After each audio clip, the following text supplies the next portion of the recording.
pulls up like we do. No one does us like we do. Always go hard with this crew. Welcome to the show, let's make moves. Nothing's gonna stop us, it's about to get rough. Turn the whole room up, it's never enough. Let's go, let's go, let's go, let's go, let's go, let's go, let's go, let's go, let's go, let's go, let's go, let's go, let's go, let's go, let's go, let's go, let's go.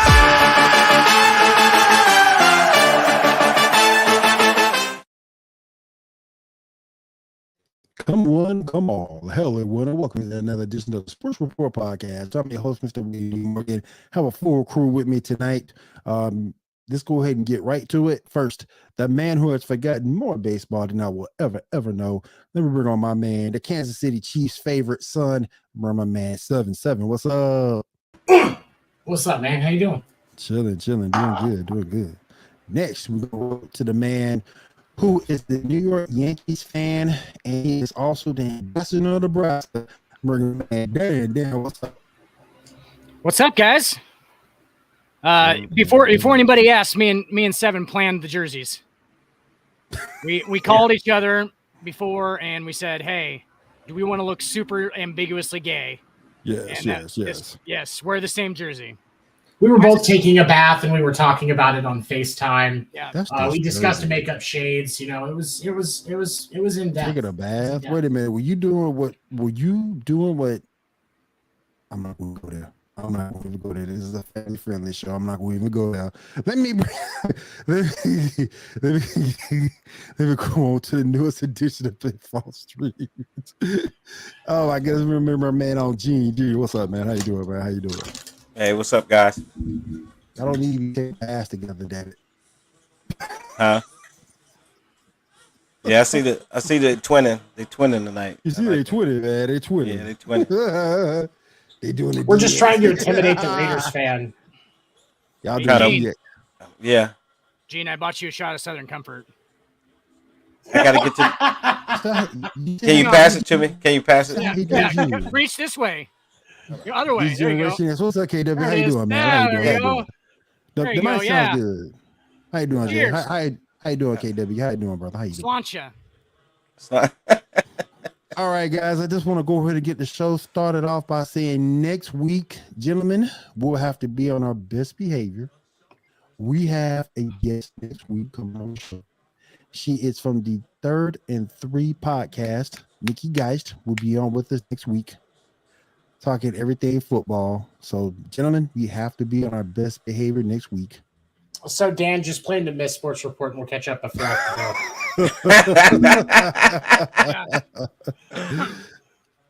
Yeah, be good. Be good. Be good. Yes, you have to be good. Yes. Will, you sound like a Bond villain in like a remote Russian winter, hideout right now. Like you're breaking up on my end. Is it anybody else getting that? Yeah, he's cutting out an edited Eminem rap album. And your video's you're not too clear tonight. There you go. It did it again. It's glitching. You can sit still for long periods of time. Yeah. Because I'm talking. Because I look fine on my end. Let me restart this thing. All right. Kick mine up, and then I'll take over while you back out and go back in. Let me do this real quick. Let's go ahead and get you guys started with the 7th inch. Here we go.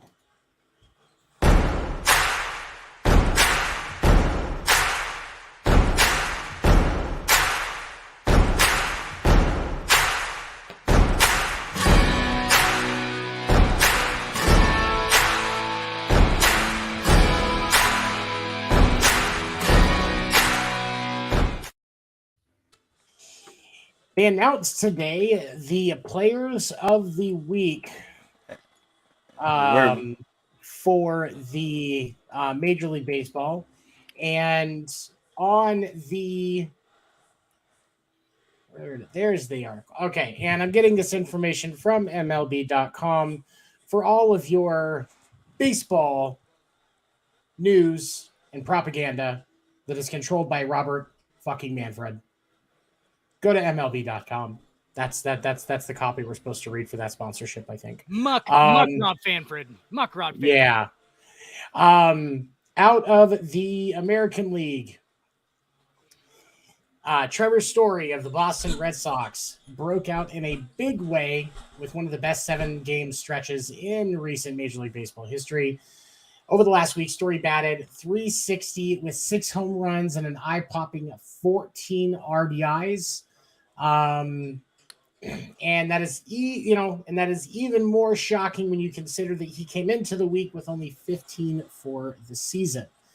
As Trevor Story has heated up, so have the Red Sox. They are 8-2 of their last 10. Their defeat of the Mariners yesterday sealed a 5-game winning streak, their season best so far. And they are also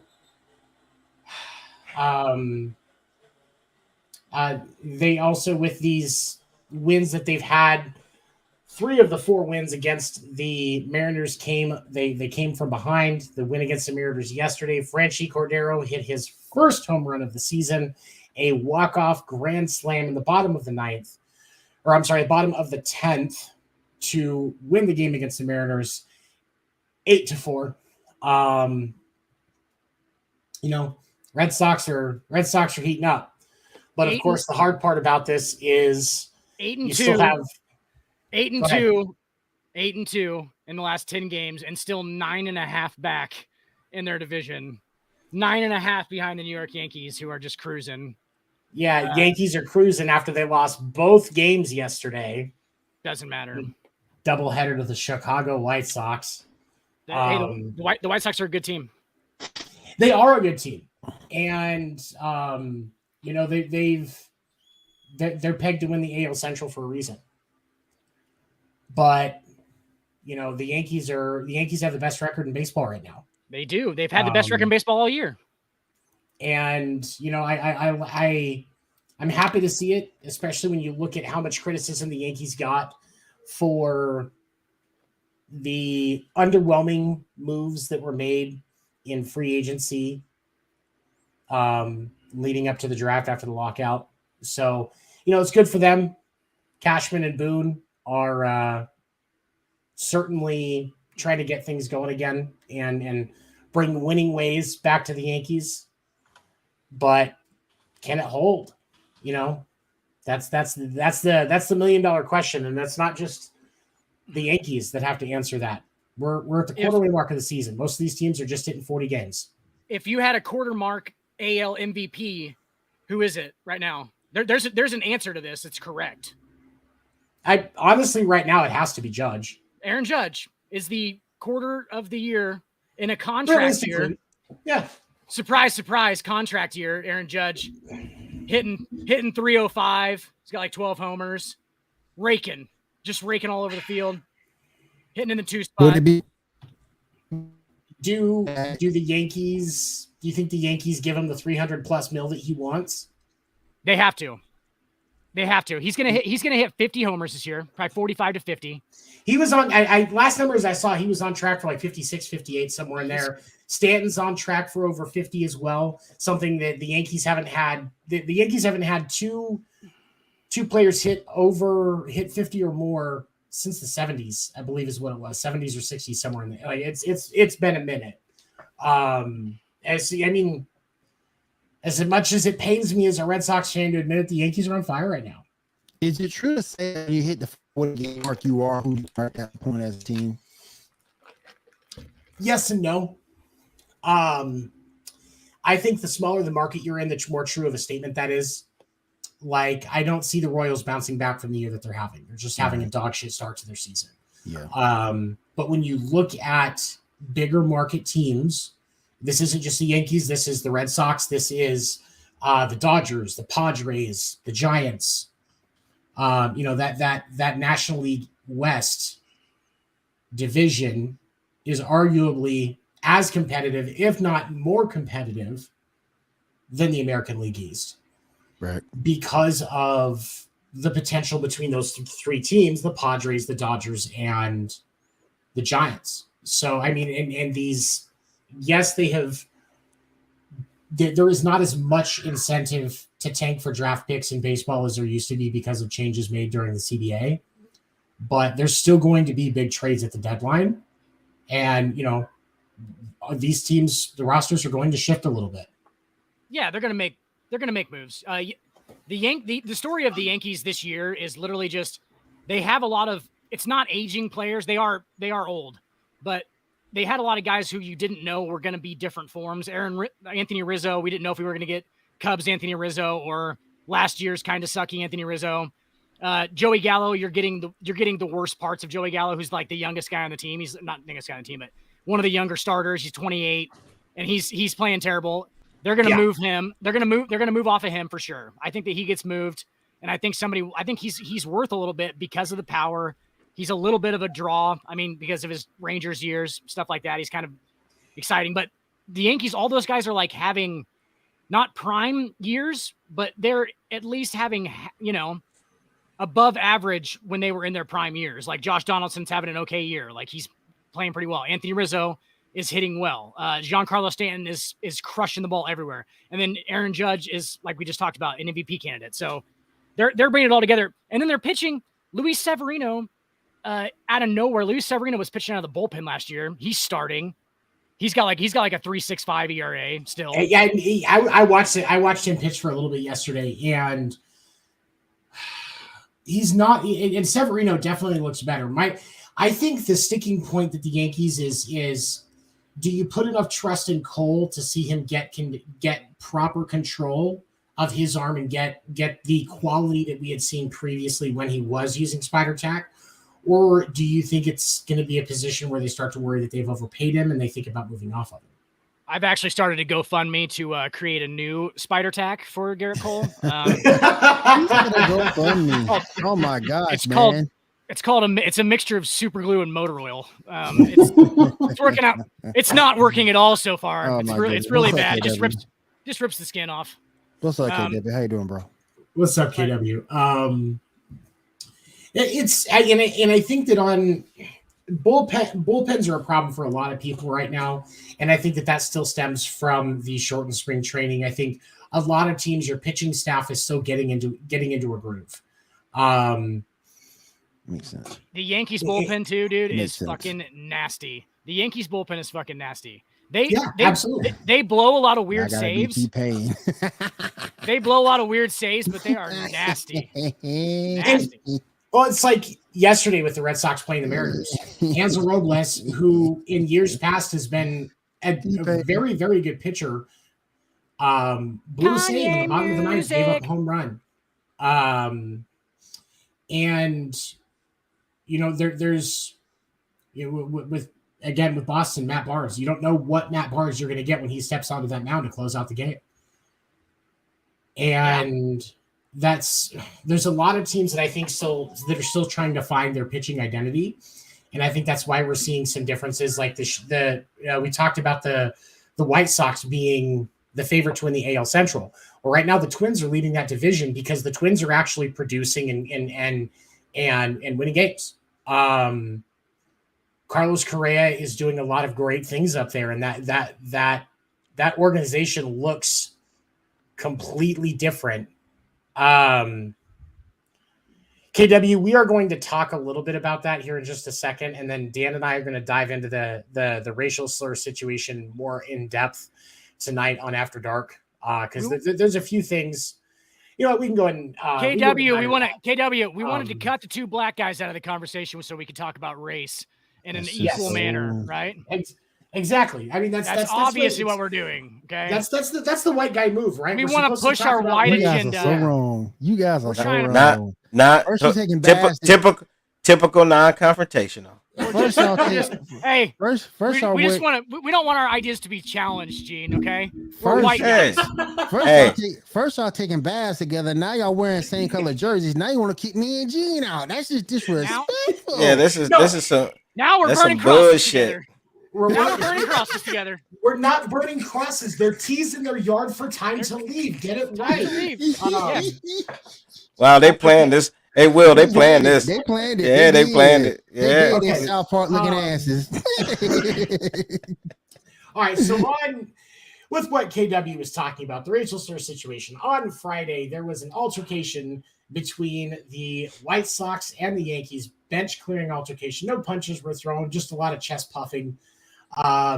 Tim Anderson had to be restrained, Tim Anderson had to be restrained by a couple of White Sox teammates.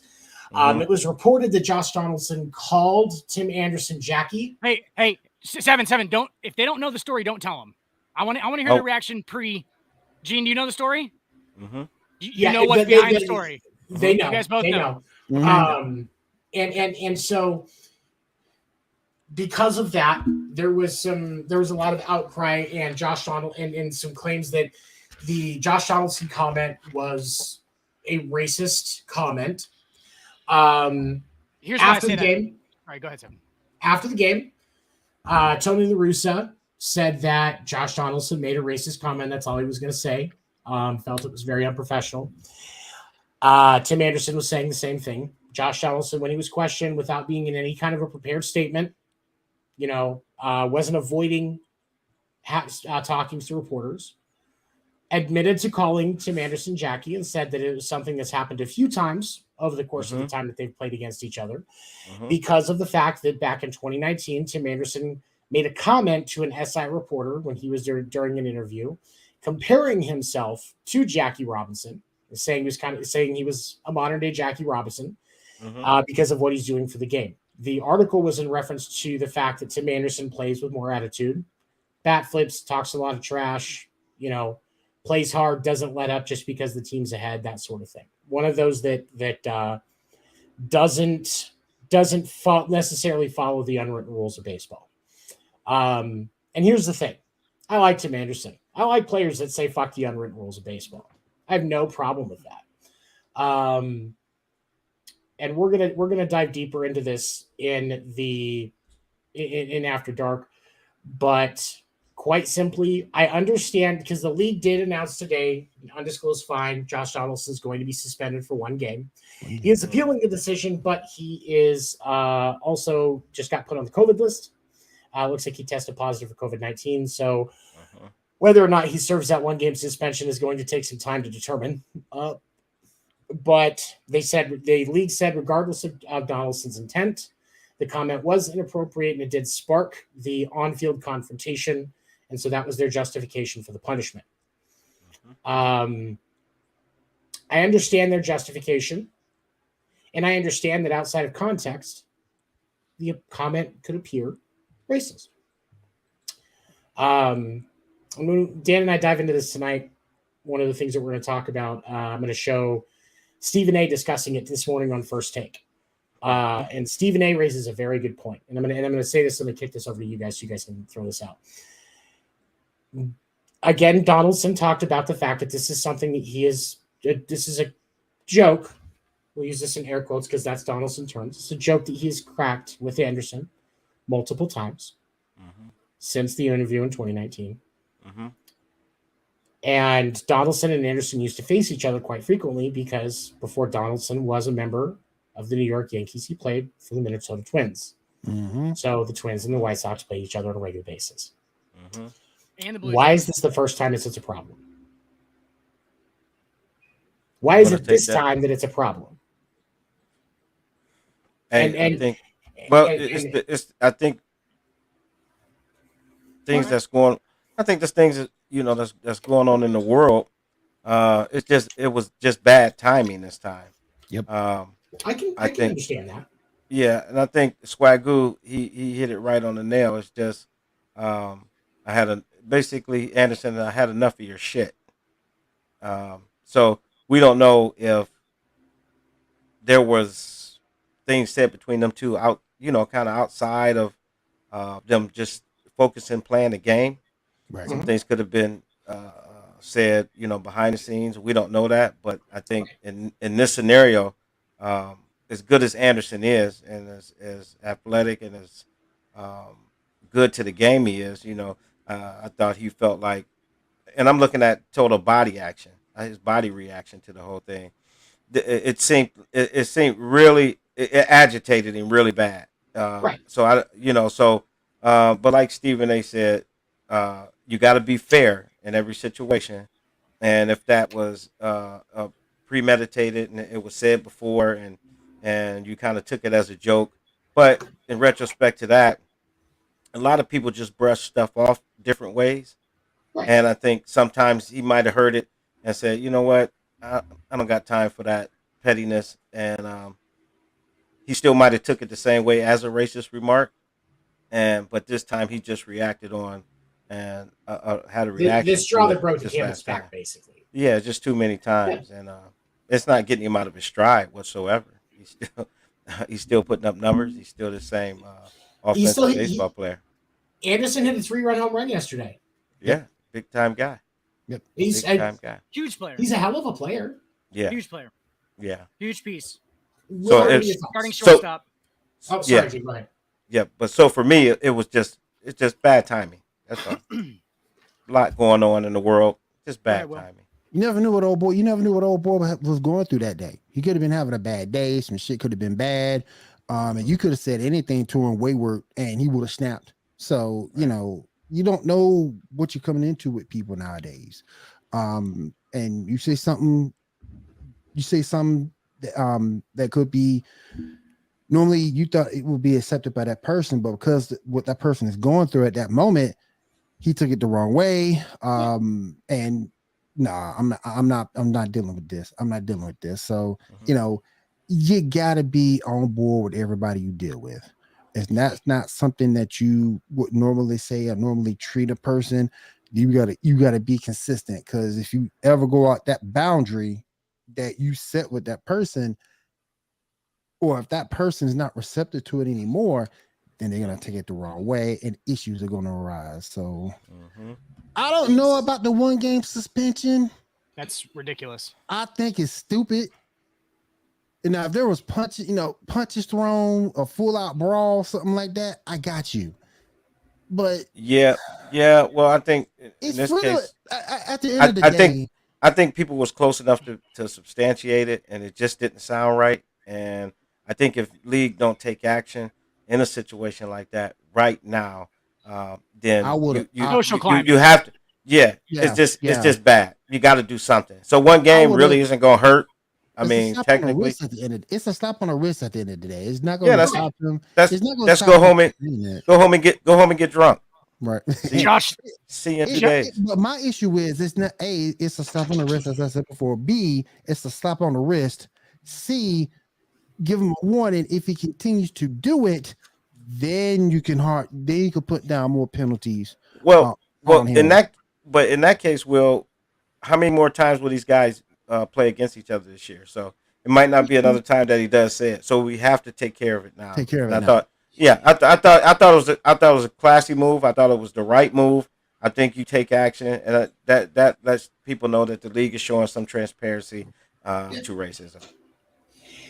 There is the one thing I will say, and like I said, Dan and I are going to do the deeper dive on Sports Report after dark. I'm going to do mine real quick. Sports Report, and I'll let Dan throw a couple of quick words in here too. But what I will say is there are certain reasons I understand why the suspension happened, because ultimately the other thing that the league doesn't want is they don't want, okay, Josh Donaldson, hey, just don't do it again. It's clear, may have been a misunderstanding, but we're just gonna leave it alone. And then, then other players start calling him Jackie. Right. And that's the part why you have the fans that are just, because Yankees fans are rough, and they were chanting Jackie when he went up to bat, when Anderson went up to bat yesterday, the second game. Mm-hmm. It was going to happen. Like, it was predicted on Twitter Saturday night. Yankees that's why you got to. Yeah, you got to take care of that. And so, on the business side, I get it, but ultimately, I think it's important as we continue the discussion, because we shouldn't just be calling a black player Jackie and comparing him to Jackie Robinson just because he's black. That is racist. Called himself that. But in context, that's why this is different. We need to make sure that we continue as we have these conversations, just like what Stephen A. said this morning about being fair. When we're looking at these conversations and all these different things and all the different crying that the social justice warriors are doing, we have to look at the situation objectively, and we also have to make sure that we're treating everybody fairly, and context matters. Because, of course, when you look at the statement, Josh Donaldson called Tim Anderson Jackie in reference to Jackie Robinson. And that's Yeah, what sounds kind of racist. and I get that part. And I get the part. And again, yes, if you have freedom of speech, but you also have to be governed by that same freedom of speech. You have to be punished Exactly. for that line. You so I can get still get right. So I get that from the lead standpoint. I get what Jen is saying. But the crowd started chanting it too. Well, the crowd is they're paying to see They're it. paying So their money. Yeah, I mean, they're come on. It's not So- like it's like New York fans are known for being the gem of baseball or Obnoxious. any other sports. obnoxious. Facts. Dan's probably the best one out of all. I of mean, them. the best New York fan base is the Bills, and they put themselves through tables. They just donate to charity afterwards. That's why we're like, all right, you go be good, you crazy assholes. You stay over there. Everybody, and your team never wins, Buffalo, so you can do whatever you want because your team never wins anything. Everybody, let me bring in the president of the Pinfall Streams, Josie. How you doing? Doing All good. right, How y'all doing tonight? Dan wanted to throw in a couple of cheap quick sense in before we move on from this one too. Yeah, the only thing I'm going to say about this is the reason I asked if you guys knew the actual situation behind it is because I didn't when we first started talking about it, and I had I had polar opposite reactions. And this just shows why the social justice warriors can have the knee-jerk reactions that they can have, because I almost had one. Okay. When I heard that originally, I was like, that's real fucked up. Right. I was like, that's kind of fucked up that he said that. And then I heard that it was Tim Anderson calling himself that.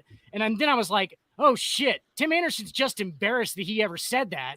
And now he wants to make it like it wasn't just him saying it about himself. Because that's the stupidest fucking thing that could have ever came out of Tim Anderson's mouth at any point. How is he comparing himself to a guy who showed that amount of courage? That like he didn't have to do the same thing. Yes, he has to. Yes, does he have to go through obstacles as a black man in Major League Baseball? Absolutely. Yep. Does he have to go through even close to the amount of obstacles that Jackie Robinson did, being the first one who couldn't travel on the team fucking bus? Get the fuck out of here, Jackie Robinson. I would have been fucking chanting his name too. I would have been chanting it right there with him. All right, so you can call me a bad Yankees fan. I would have been chanting Jackie. I'd have been chanting Jackie. Tell him to go fuck himself because you aren't even close to that legend. Tim Anderson, you're a good player, bro. You might be a Hall of Famer one day, but you ain't fucking even holding the candle to the Jackie Robinson. So shut your fucking mouth, Tim Anderson. Jackie. You can sound like a damn Yankee. You even sound like a damn Yankees fan. He does sound like a fucking Yankees. We are superior.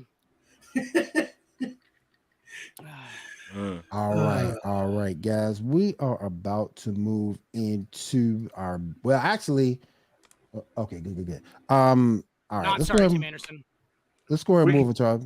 and move into our while we have our president. President, how are you today? Doing pretty good. Why don't we go ahead and move into the huddle, and then I want to talk some XFL. All right, let's go ahead and move into the huddle, guys. Here we go.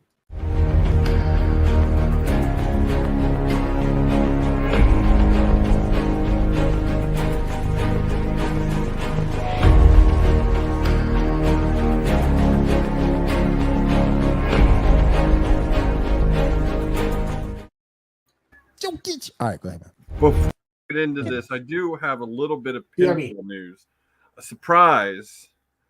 An OG of the Pinfall Streams Network is coming back. I'm not saying anything more than that other than the fact he's returning next Tuesday on the fight night with me and Will. And then he'll probably be on here soon after that. But if you want to know who it is, check out the fight night, May 30th. He's coming.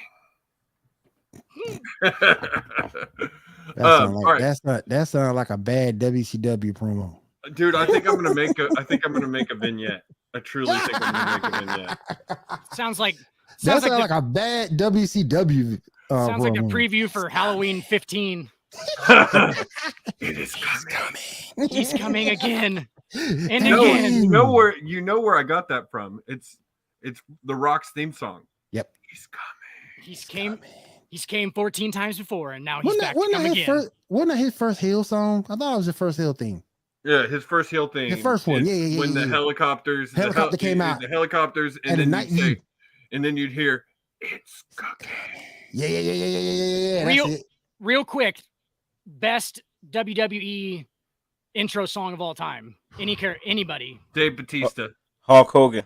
I'm Dave still like, Bautista. you know what? I'm gonna get and- flamed for this. I'm gonna get and- flamed for this. Glorious. I'm gonna get flamed Glorious for is this. great. You can't. Yes. I'm gonna get He's flamed for. going back to that character, Gene. Is he? He reintroduced it at a live show this week. I'm gonna get Nice. crushed. I'm gonna get crushed for saying this, but I'm gonna say it anyway. I'm still liking Ken Shamrocks. I love Yeah, it. Shamrock. Hey, The bagpipes.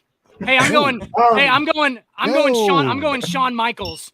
I'm just a sexy boy. Sexy boy. It was great. My problem with that intro is there was about 10 years there where he was no longer a sexy boy. That's true. Shawn Michaels will always be a sexy man. no, he was aging. He was aging kind of quick. You got to remember Yeah, when he came back for his second singles run, he was already in his 40s. He was no longer a sexy boy. And he had a bad back. A bad back. And A bad back. And don't forget once he slept with Sonny, everything went downhill.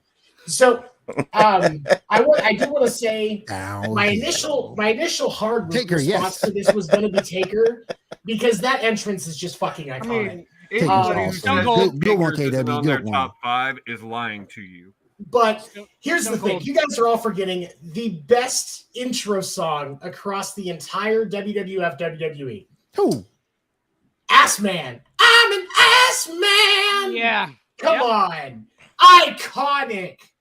Chris Jericho would not be who he is today without Mr. Ass Man. You cannot fucking tell me wrong. Seven's an ass man for ass men. I'll drink to that. Back on our if you want to talk wrestling, join us tomorrow night. That might be a good topic. That might be a good topic. That might be a good topic to talk about. Back on this topic, there's a couple of things I wanted to talk about in football news outside of the NFL. First off, the man, the myth, the legend, Michael Vick is returning to football, ladies and gentlemen. He said yesterday he's not going to do it. He said he's not going to do it. He said today he's not going to do it. No. How? What? It was going to be in a fan. It was going to be in a fan control league. I realize, but he must not have that dog in him anymore. This is a bad look on the I was waiting for it. Oh my gosh. It's a bad look on the fantasy control league because they already put out a press release saying they did. They did. He was coming back. Yep, they did. And this morning he's not, because that was the first article I saw when I got up today. Oh yep, man, that's a bad look. Yeah. Bad look. Man, I was kind of excited to see if Vic still had it. I would have watched it if he had actually come back. I would watch that. T.O.'s doing all right though. Can we get somebody to explain exactly what is fan control so people know what that is? Fantasy Control League launched the same year as the XFL 2.0. And what it is fans actually can buy, like, they have a say in the game. Like, they get to call plays during the game. They get to decide what necessarily the uniforms look like for each game. Like, they have a lot of say in each teams. And teams are owned by guys like Miro from AEW owns a team. Marshawn Lynch owns a team. And it's like, I think Fat Joe might own a team, or someone like that. And it is basically NFL and arena football kind of mashed together, and giving the fans a lot more access. Johnny Manziel is playing for QB for one of the teams. It's nothing that anybody's taking seriously. The way I've seen it, crash dummy. In the tiers of football, you have the NFL at the top. I like that. Your next tier is the USFL, and the XFL, and then your tier after that are ones like the Fantasy Controlled League, and then all your other minor leagues across the country. But it's nothing that's going to take off like huge. It's never going to be. I wouldn't even say it's ever as big as what the XFL I think is going to be in its third incarnation. No. Bringing that topic up, XFL had a big announcement this past week. They signed a deal with Disney ESPN to broadcast all 73 games on ABC, ESPN, or Disney platforms. Huge, better deal than what Vince was able to get 4 years ago. I'm telling you, there is no doubt in my mind that The Rock is building this for success. Yeah. It's also the sheer fact that Rock hasn't done anything that hasn't been successful. And you also got to remember, Well- he don't. Once he's done with Black Adam, he has no more movie commitments for the first quarter of next year. So you don't know what he has up his sleeve for going into 2023. Right, and if you look at these rosters in this new league, there's some names that we know that were players that were good in college, and then you got players that were in the league. That in the XFL when he had it, you didn't see a lot of familiar names. You look at like now compared to players we were watching in the 2.0 before COVID. There's a lot of players that ended up going and having a pro career. You got our boy, God, now I can't remember, PJ Walker. The truth. Still backing up over there. I mean, Heineke, didn't Heineke play in Heineke? Yeah, there's several several names that got a rebirth in their career. One guy just retired this past year from the NFL, played 3 years after he left the XFL and just retired this past year. So transitioning from the XFL to the NFL? No, he transitioned from the XFL to the NFL, played those 3 years after the XFL folded, and now he just retired this past year. Wow. So it has it's proven to help. Well, and it's going to even help more now because what Rock and Danny Garcia have worked out is now they are basically going to be the test league for the NFL. They're going to test out new rules. They're going to be players are going to have a more option to be looked at and seen and then say, okay, this team wants to offer you a contract. All right. Correct me if I'm wrong, but this is just one basketball compared to the NBA, right? I mean, it's still. I would say it's more like the D League compared to the NBA. It is the D League. League. The fact that XFL has different rules, more different rules. Who won the D League? Who won the D League title this year? Oh yeah, nobody knows because nobody gives a shit. Okay, good check. I think with the XFL, the biggest problem you had these different teams from different cities, and they all playing in maybe 2 arenas. I think Alabama is the main venue for that. So they didn't like. That was only in 2001 when they came back before COVID. They were playing in stadiums in their hometowns. Yeah, in their hometowns. Now that it came back, I think they're just playing down in Alabama. I heard if I'm not mistaken. The USFL is doing that, but the XFL speculation right now is the XFL will be played in all stadiums because they have applied for the license. They have applied for all USFL licensing and stuff. Is doing one stadium to try because they didn't want to have to fight attendance. Yes. But the XFL, from what I've heard, is they're looking to partner with NFL teams to just keep the stadiums running longer. Those are all legitimate problems, right? Like those are all legitimate. They're not problems. Those are all legitimate things, right? I understand. Yeah. They have one major flaw that they don't have the talent. The talent is not there. Nobody wants to watch that. Well, you're talking. He's talking star power. There's no star power. But that's not the truth because you go back and you look at what the XFL was doing before COVID. They were getting the views. They were getting the attendance. They were selling out stadiums. People were watching. Plus, then it's the time of year because the XFL is going on when the NFL is over, right in the off season. Literally, it's not off season. It's February 23rd is when it's going to kick off. So it's literally going to kick off right after the Super Bowl. The Super Bowl. No break. Yeah. Yep. It will literally kick off the week after. It goes right into it. And so you get those guys who love football to just continue watching. And me and Will talked to a bunch of guys when we were up there for the thing last year. A lot of those fantasy guys were all for it because they love football so much. And there's about 6 months where they have no content to come up with. That's right. And that's the thing is you're going to see a drop in ratings. Like I don't think anybody in the XFL or the USFL has any misconception that they're going to be able to try and get close to NFL numbers. Even local numbers for small markets. They know that. But you can still make money on a smaller scale. It's possible.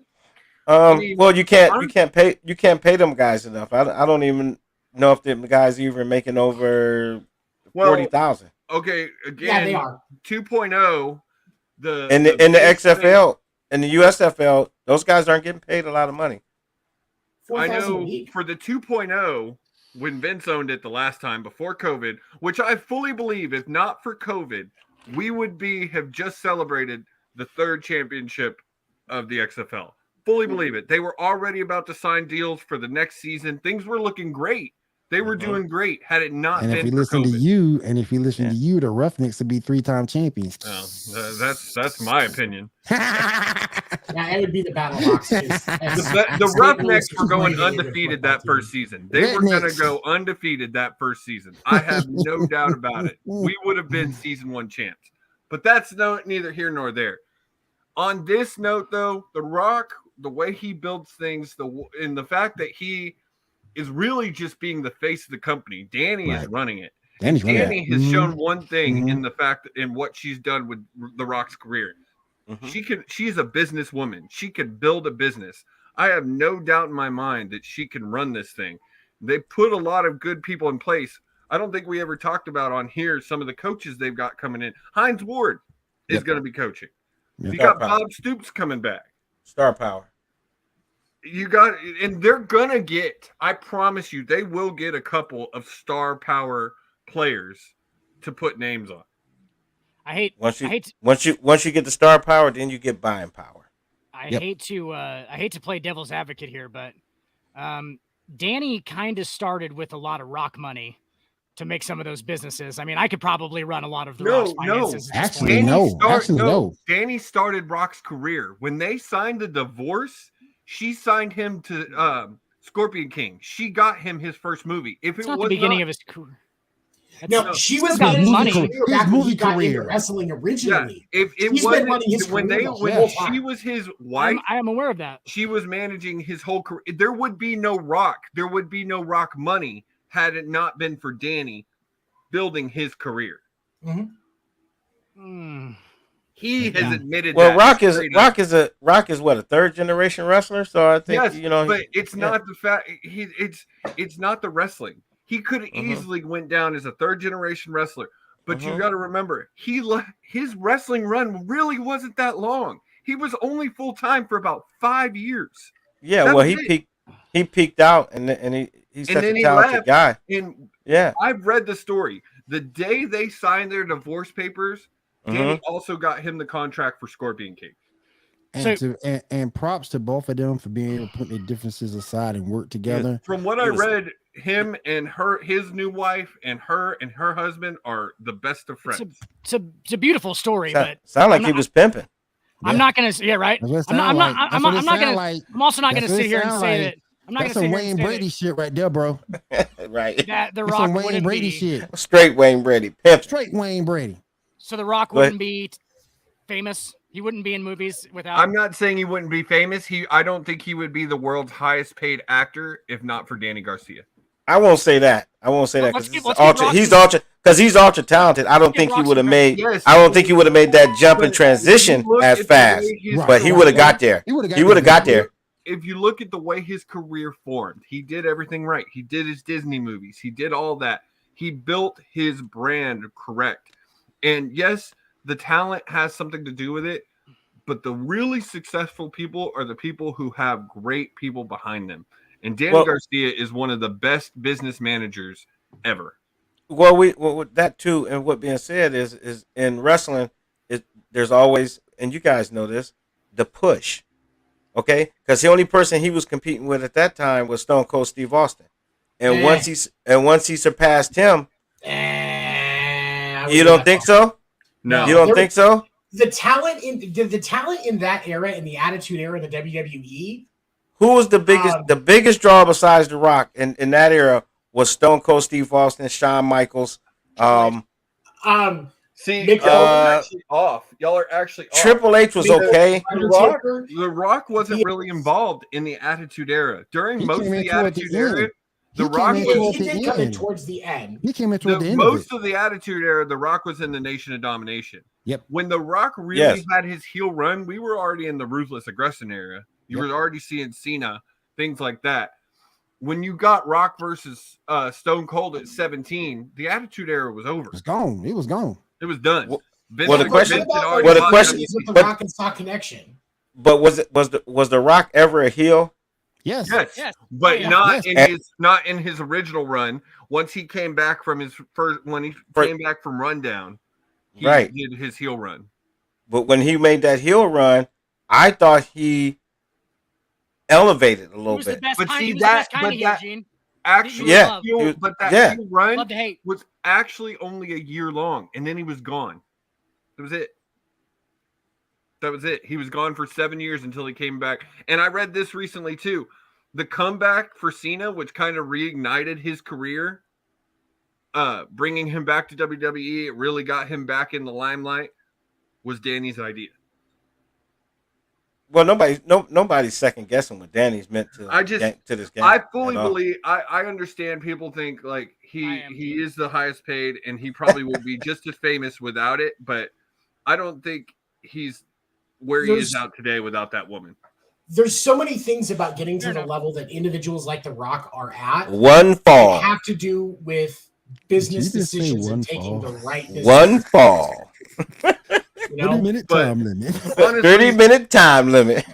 back to XFL. I think this third No incarnation, disqualification match. I think this is it. I don't think we see another fold. I see an XFL in the next 10, 15, 20 years. I don't know what the plans are because I do agree with you, Dan. There's a limit. There's a ceiling for a company like this. They're never. Well, it's the I same think- thing. It's the same thing. I never, even though I'm a mark for AEW, I don't ever think that AEW is going to be on WWE level. At No. least not for 30, 40 years. No, the format It's is time to different. get to that. It's a different format. Different format. It's also WWE is not a wrestling company anymore. They're an No, it's entertainment.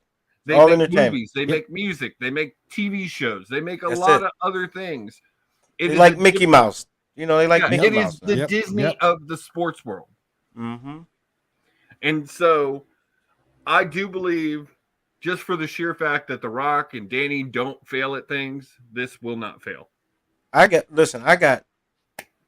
NFL, Josie, and the XFL working hand in hand. Oh yeah. And that's Hey, that's a supposedly partnership. that's And the it's- agreement we came to earlier It's a this year. partnership. It's a partnership. Just because of The Rock. I mean, this guy's more connected than any of those guys in the USFL.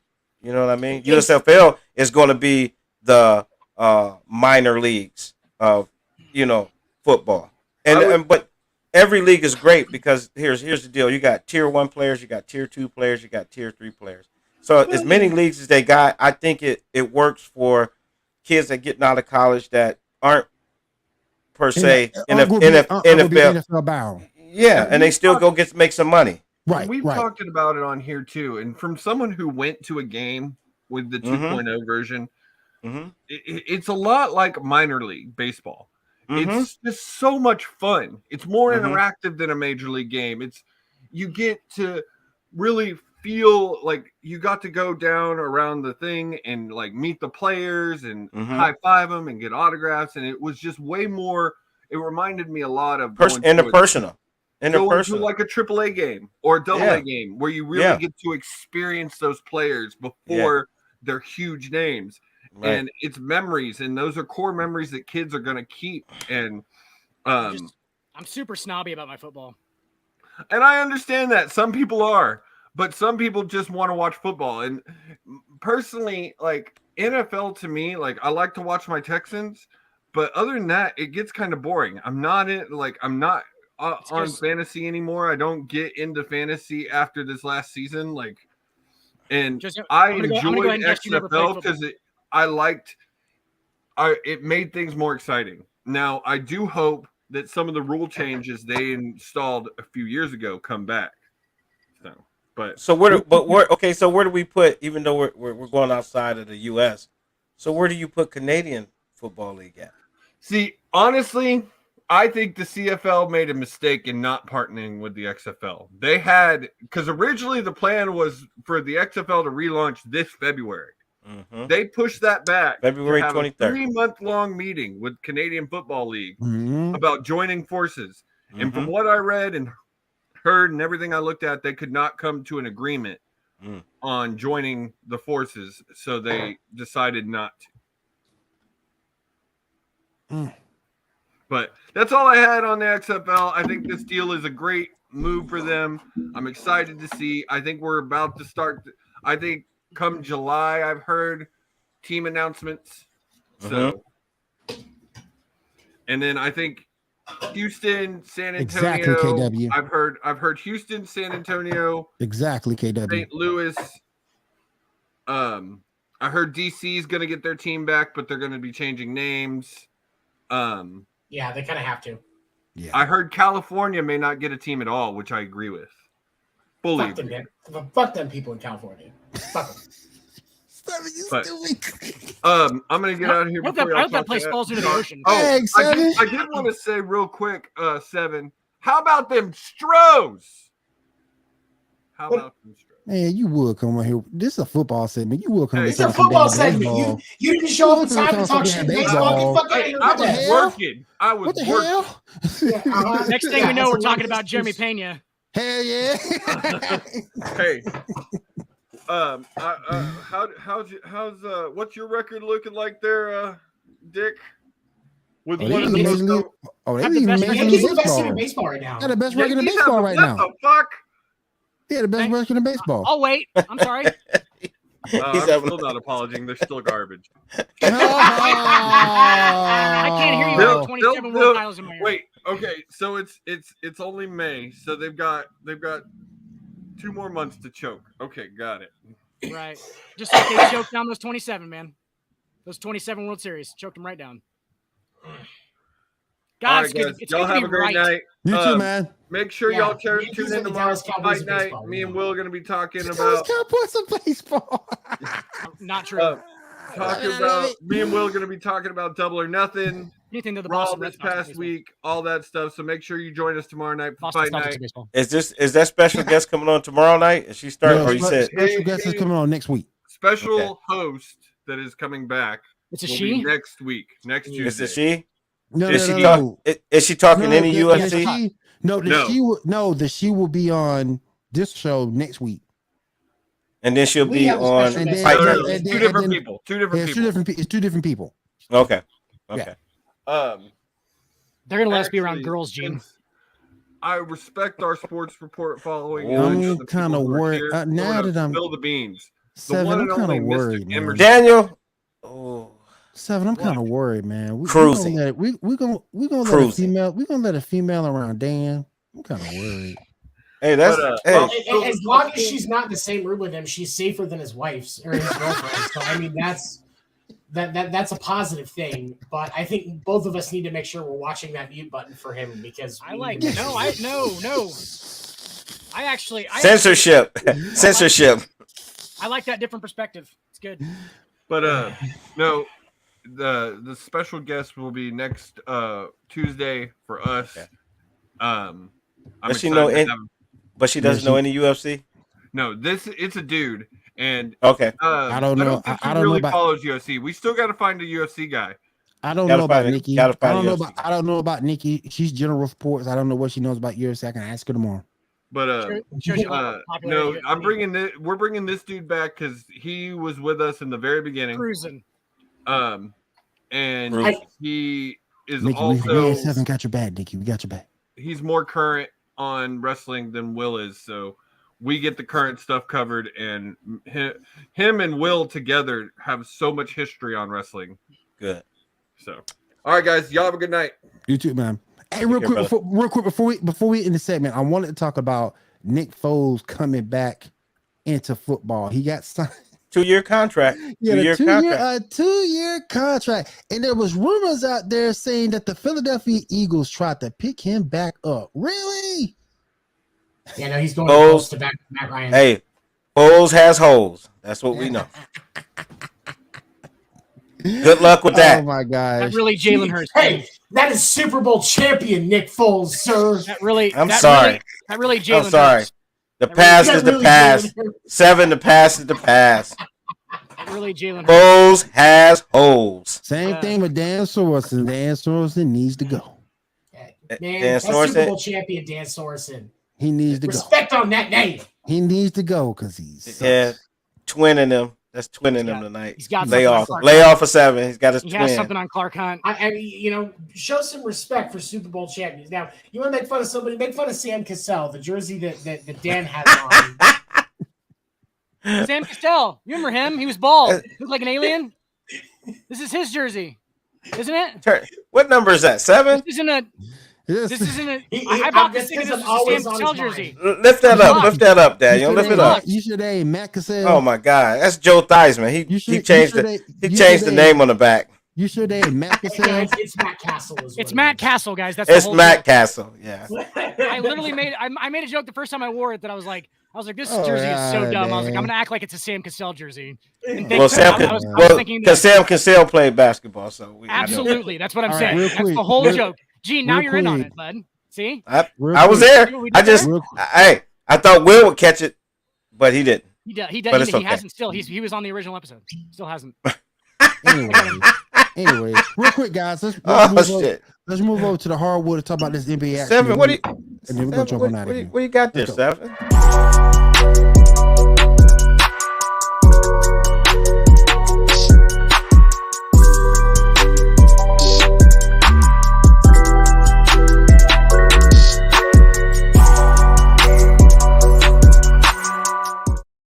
We got a game in progress right now, ladies and gentlemen. We got It's over. It's over now. The Boston Celtics have defeated the Miami Heat. Series Even No series. surprise there. They're- No even- surprise there. even the series. series at 2-2. Listen, Even as long as Jaylen Brown, I said coming to this game, if Jaylen Brown was having a good game tonight, they would win. Too many injuries on the other side. Yeah. The Celtics did this tonight without Marcus Smart. I don't know if you guys watched the beginning of this game tonight, but the Celtics opened up this game on a Blazing. fucking tear. It was Blazing. ridiculous, and Miami couldn't make a shot. It was like I think it went what? watching like Suns Mavs game 7. Same It thing. went 7. It went 7-0 before they scored a point. Yep. It was so fast paced. Jaylen Brown hadn't even got started yet, but Nope. Miami just looked it so flat. They Yep. looked very flat. I don't want to be this. Go ahead, Sam. I was gonna say Miami could not make a shot, and when you're not going to make shots, you're not going to make blocks. You're not going to you Can't get no stats. Physicaled. They got out physicaled. And that was my issue. And that was my issue with by the Celtics. And that was my issue with Boston. Boston's a big team. Mm-hmm. They can hit the boards. They can also go out there, score in transition. They can hit the 3. They can do everything they need to do to win a game.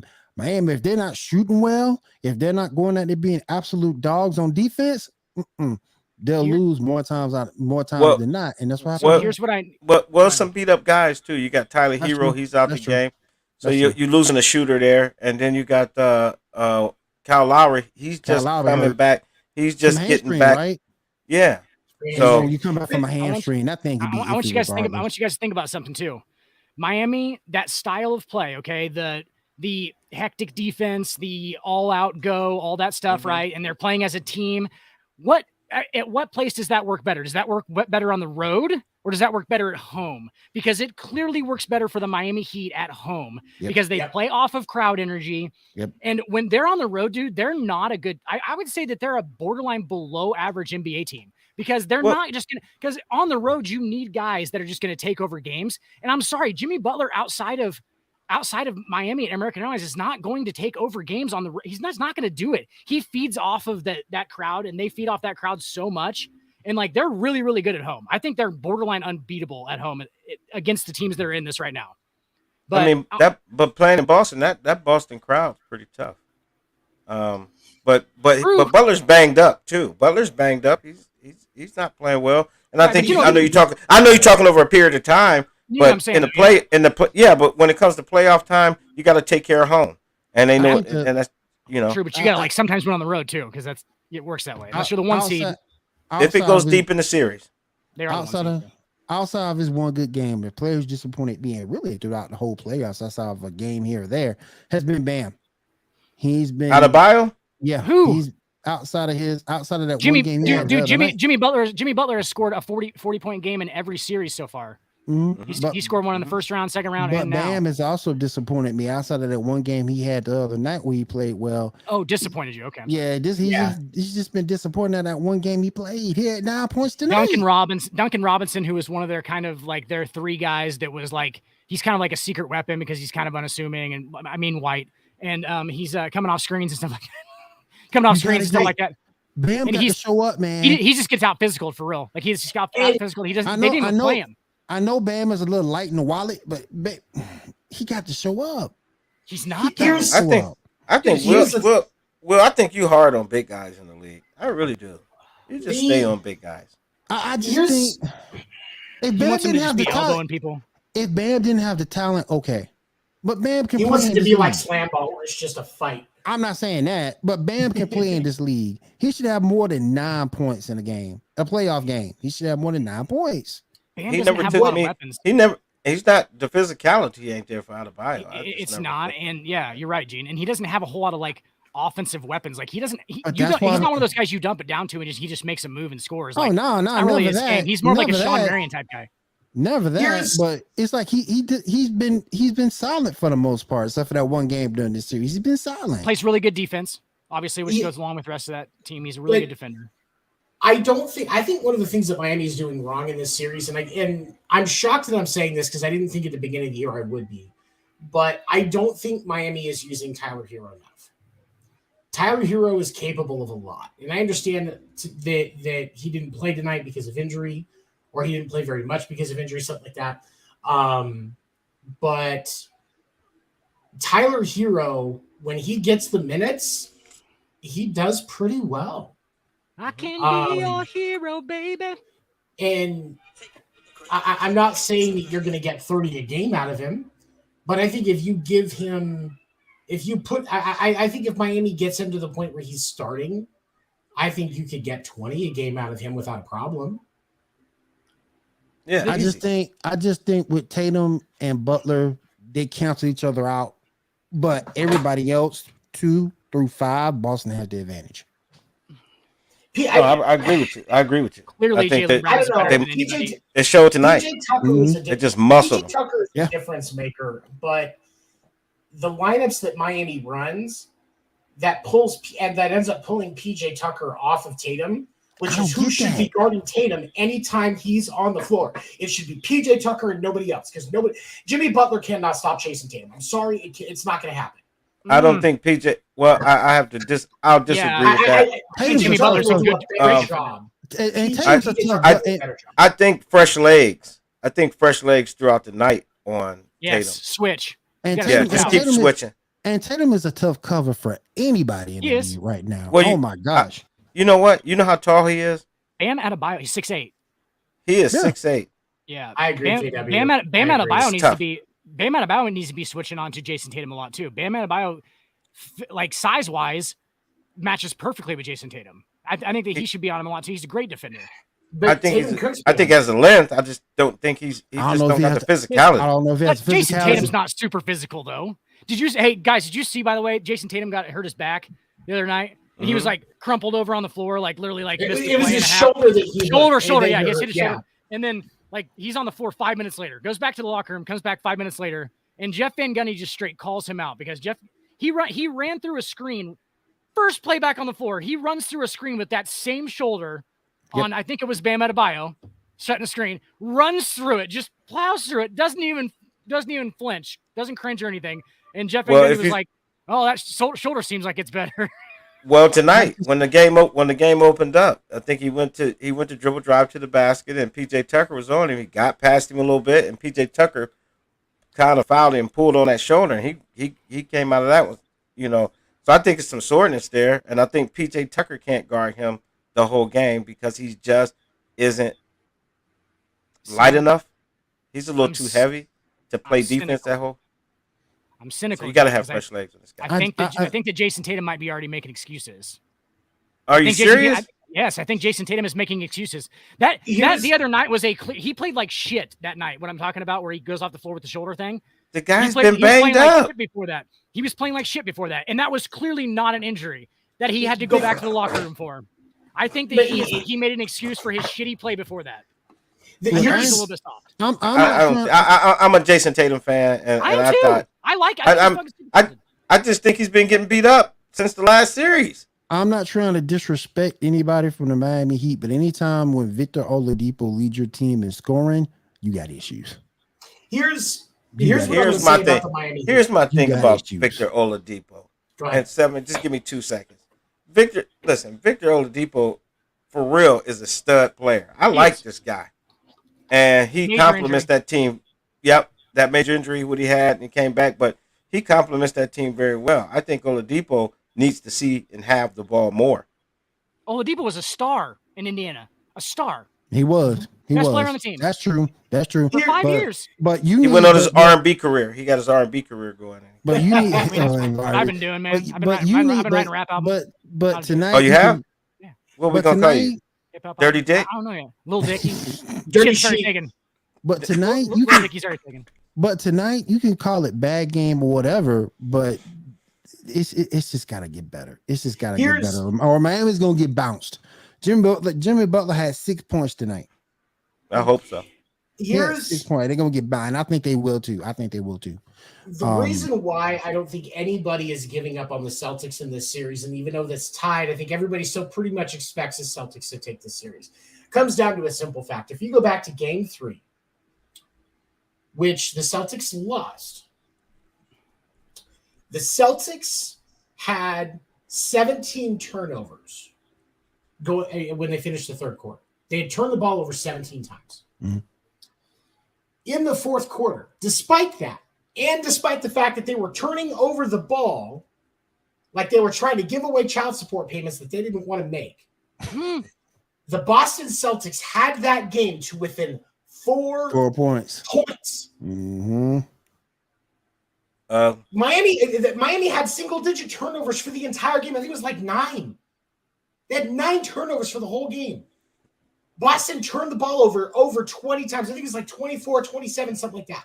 Boston's but when you talking about those takeaways from Boston was still scoring the ball a lot more effectively, so it didn't matter. Exactly, and that's why, because Miami's not maximizing opportunities. Right. And if you don't maximize opportunities against the Boston Celtics, you're going to fucking lose in a 7-game series. It's harder for them to maximize because they're not as talented. Like we just and that's the thing.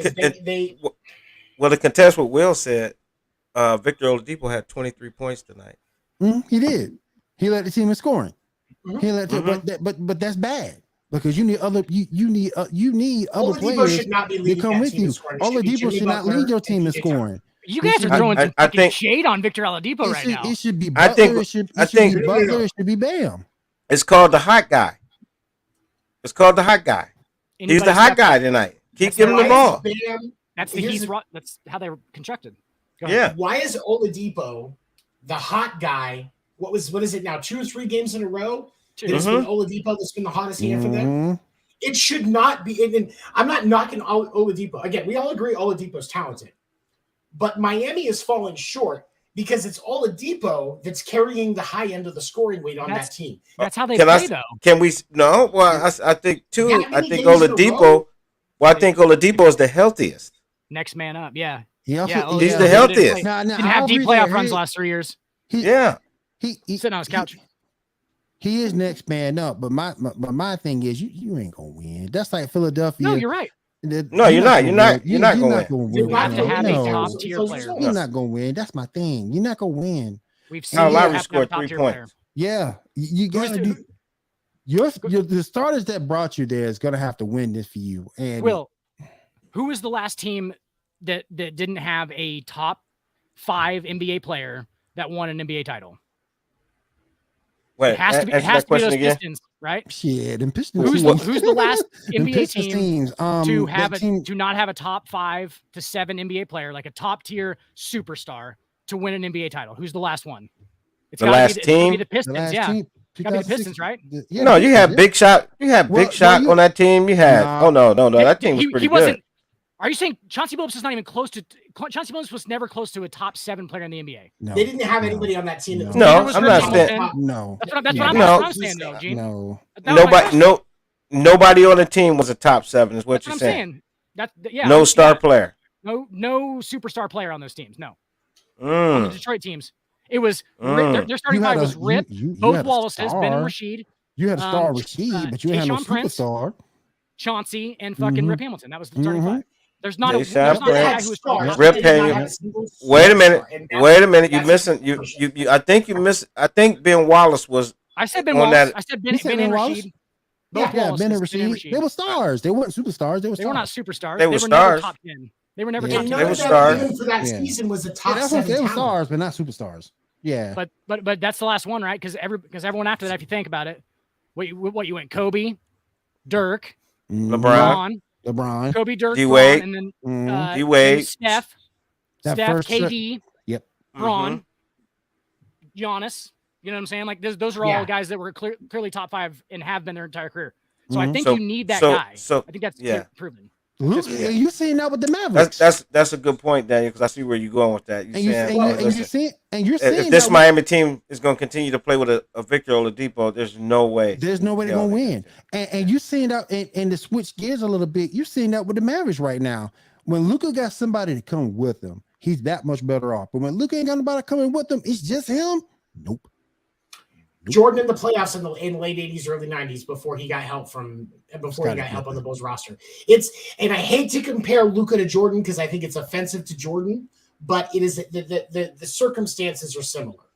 Because Luka's dropping 40 a game. I think the issue with that though, I think the issue with that though is that it was a different time. And even those Bulls teams in the 80s, 90s, that Bulls team that was losing still had more help than Luka had. It's like I said, I know it's not the same, but nowhere near the same. 7, but there are some similarities though. No, because there's a couple of similarities. There's a couple. No, listen. Michael Jordan won 3 titles straight. Left the game. Wait a minute. Hold on. It took him 7 years to even win the first one. I get it. Okay, but there's no comparison there. Now, if you would have said Dirk Nowitzki or Patrick Ewing or one of those guys, LeBron James was a stud. I mean, he took a no-name team. He took a no-name team to the NBA. Luka Doncic is one of the top 5 talents in the NBA. Are you serious? Luka Doncic might be a top 10 talent in the history of the NBA at this point. I never doubted his game. I say that as a Suns fan that is scored at how much of a punk ass he is. At 7, I never doubted his game, but I can't let you sit here and compare him to MJ. I just can't. There's no comparison. He's not comparing him to MJ. He's comparing his situation. He's comparing his situation. Being a dominant. Michael Jordan never ever listen. Michael Jordan had Scottie Pippen. Let's just call it what it is. But Michael Jordan never had a 1-2 punch. Hold on. What Seven's trying to say him? What Seven's trying to say before Mike had Pippen, before Mike had Grant. Yeah, BJ Armstrong. BJ Armstrong. But when he was still getting to the first round, he just couldn't get past the first round because even then he couldn't carry his entire team through the NBA playoffs. Luka Doncic managed to limp his team past number 1 ranked Suns, but without any kind of credible help because you can rely on Spencer Dinwiddie about as much as you can rely on a shit after eating a block of cheese. And then when he's a bench player, am I correct? Right. No, he's a starter. He's a starter he now. starts now, but he starts now. But quality-wise for the rest of the NBA, he's probably a bench player. I just think he's a bench player, and when they moved him, obviously he's scoring 20-some points, almost 30 points coming off the bench, and then you move into him a starting role. Now Luka has help. There's no excuses. He's just too ball dominant. That's his problem. He's ball dominant. Spencer Dinwiddie is not help for Luka Doncic. Spencer, that's like putting a Band-Aid on a cut this line and going, oh, yeah, you're all right, fam. Just go ahead and sleep it off. Are you fucking serious? Did you see how many points does he have when he comes off? He's been put in the start lineup because of what? I'm not denying that Spencer Dinwiddie can put up results. What I'm saying is he's not reliable. None of the guys that Luka has on that team. When you think at the Dallas Magic roster, you got Luka, and then everybody else on that roster is not reliable. They can produce, but they don't do it reliably. And that's why the Mavericks aren't going to make it past this round. By some arguments. And I agree with you. I didn't say they was going to win. I didn't say he was going to win the series. Luka's the most consistent player on that team. Everybody else is up and down. Hey, Gene, this kind of works out nice for us. You know why? Why? Because now we can sit here and we can really just look back, and he hasn't been brought up on the show for a while, so I'm just going to do it. LeBron James made it look pretty fucking easy, didn't he, for a while? Talking about how you can't carry a team by yourself to an NBA Finals. You can't.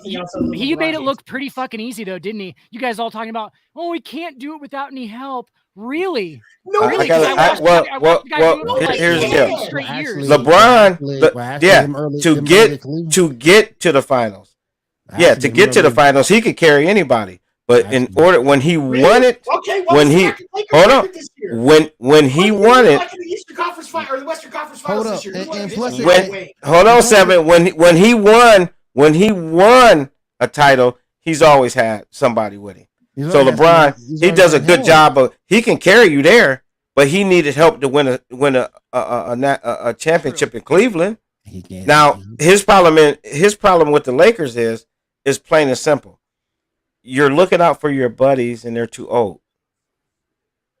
Your team manager, your Clutch Sports is putting out these contracts for most of the guys that was on it. Contavious Caldwell Pope, he was Clutch Sports. You got, you know what I mean? It's just too much LeBron. It's just too much. Right. It's too much. Yeah, it's too much. LeBron said all them players kind of remind me of WCW, sounding all them bad wrestlers. That's what I remind me of. But the thing is that what I'm saying here with Luka is when you look at the Mavericks roster, yes, the Mavericks are down. I'm gonna go to their roster. It's garbage, Gene. It's garbage. I know it is, but Jalen Brunson's the second best player on the team. That thing trash. The production that he has, the big man trash and Paul trash. If you put a couple, we'll say 2 pieces. Oh, trash. 2 pieces on that Mavericks roster that are consistently reliable. They don't even have to be superstars. They just have to be reliable stars. I guarantee you the Mavericks are still in this series. Tony, I completely agree with you, by the way, but I know what Gene is saying as well, is that we don't know if Luka plays well with others at this point. We really don't. Like, does he play well with others? That is valid. Because he is ball dominant, and we don't know if he plays well with others. If he wasn't so ball dominant, and that's what I'm getting to, I'm not saying that this roster is like a grade A roster. I mean, I'm looking at it. You can tell by the play. They let him do a lot. I don't even know if he's getting coached half the time. But what I'm saying is you can't compare him to a Michael Jordan I'm not comparing him to Jordan. I'm comparing the situations. Who had Phil Jackson as a coach at some point in time, and then before that. But go back. He had some down years, and they never won anything. But go back. But pre-Phil. Go back to when he had Doug Collins. When he had Doug Collins, them Bulls teams were trash, cuz they were. You up here trying to win. And here's the thing: we can all agree now. Jason Kidd is actually a pretty good fucking coach. I mean, the Bulls were trying to win with Craig Hodges. Bro. Yeah, I mean, like I said, it took them 7 years to build a roster. It took him 7 years to build a roster. That man tried to win with Greg Hodges and Orlando Woolridge. They ain't scaring nobody. And Artis Gilmore. Later on, people don't realize Jordan's first year, George Gervin was still on that roster. A lot of people don't know that. That's true. That is true. He was still there. That is true. So, but he was in his past his game. He was past George. Don't forget. Don't forget the Bulls have Robert Parrish too. I know what you're comparing it to. I think I understand what you're saying, Seven. I think I understand what you're saying. I think I get this whole. I show you my one man's trying to carry this team, so I got to take that back to Milwaukee with Middleton down and Giannis, pretty much. Yeah. If Kurt Middleton doesn't go down, that I don't think that you have to be able to bring somebody with you to win. And right now, Luka ain't got a consistent somebody to bring with him. He got Mark Cuban. I have a question for you guys on Cuban's not on the floor, unfortunately. On the same subject, the cubes. The cubes not on the floor, unfortunately. I have a question for you guys on the same subject. was Giannis last year the only guy to really do it? Because he kind of did it by himself. I mean, I know that, Gene, you're a huge Chris Middleton fan. I'm not that big of a Chris Middleton fan. Obviously, he didn't do it by himself, but he did it close to as by himself as you can possibly get. In the modern day, it's as close as you're going to get. I was going to say, I don't think that there's a whole lot of rosters that were not as talented as Giannis's. I have to add that tack on. In the modern day, that's as close as you're going to get. Yes, because there's a lot of people that have so much expectation out of NBA superstars today. But the truth of the matter is, these super teams are a necessity because you cannot have a competitive team with one star. Right? It's not because the talents. They're deeper. Because no, you so can't. Many big market teams that are going to be deeper that you know, like with the Mavericks, you can't win a championship with just Luka. Now I know that. After they lose this series, however many games it takes, it's going to happen at some point. They're going to make some changes in the offseason, and we'll see a better roster next year. And maybe we see the Mavericks and the Suns in the Western Conference Final next year. That would be I think that would be a very interesting matchup considering how things ended this year for both teams. Did you say Phoenix? Yeah. Suns will be back in the Western Conference Finals next year. Phoenix is done. Man, Phoenix is done. That's a hell of a prediction. Phoenix is done. Wow. Hey, let me make sure we recording this. Suns are going to eat the luxury tax and pay Ayton.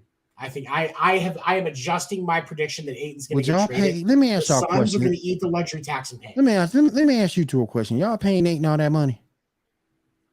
Not Supermax. I'm not paying. They'll give it to him. I'm not paying it. I'm not paying. They'll give it to him, but I'm not. If I'm the GM, I mean, if it was up to me, I'm not paying him that money. But the Suns, right now, want to keep this momentum and want to stay in contention. They are closer than they were in the '90s to an NBA championship. Right. Now they got Chris Paul for what? 2 years, maybe. Right, they've got Chris Paul for 2 more years, and they can opt out after next year and only eat like $15 million. So I think what happens is either Cam Johnson, or both are going to be gone. I would prefer they keep Cam Johnson and get rid of Campaign, but I think one or both of them are going to be gone to shuffle some stuff around. Yeah. And I think that they'll get some decent return on it. But the other thing that the Suns are going to be eating at is with the scandal that is facing Sarver right now. Are they going to have the same owner next year? And that could change things. Facts. Yeah. Because I mean, depending on what actually happened with the server situation and the investigation that's going on regarding him saying and doing things he shouldn't have, if he's still the owner next year, I think that we see Ayton get paid, Johnson or Payton get traded, a couple of other pieces get brought in. We see a slightly different thing next year in Phoenix. They're in at least the Western Conference Finals. Sarver goes, I don't know. All right, guys, let's go ahead. One more thing for 7. Back to Spencer Dinwiddie. Is 17 million a year too much for him? With what he's putting out, absolutely. Yeah, because he's the next highest paid player on that team. A little bit. He's getting that for that those Nets years. What are his numbers for the season right now? His numbers, I don't know what his average is. 16 and a half a game, something like that. Somewhere around 16 and a half points a game. Honestly, I need to see him around 20 a game, minimum. Point per million. For 17 million? Because Luka Doncic is getting paid 10 million a year right now. He's on a rookie deal, though. Luka's on a rookie deal. We're going to see Luka on a Supermax contract real quick. That's going to happen. Actually, Spencer is at about 20. He's at 20.5 points a game. Oh, okay. Is he? Okay. All right, that's okay. But a lot of that's regular season. And one of the reasons why the Mavs struggled in that series against the Suns was because Dinwiddie wasn't getting in the game. We also even the ones that they won before Game 6 and Game 7, the first 2 games they won, those 2 at home, and then went back to Dallas when Dallas was down. When Dallas was down in the series at 0-2, it was not Spencer Dinwiddie that jumped on with Luka to get the Mavs to win those games. Brunson. It was Jalen Brunson. Yeah. It was the guard out of Villanova. That's the guard out of Villanova. We get to Game 6 with the Suns. That was a pretty competitive game, and they were going back and forth. And then in the third quarter, Spencer Dinwiddie finally started heating up. It was like halfway through the third quarter, if I remember correctly.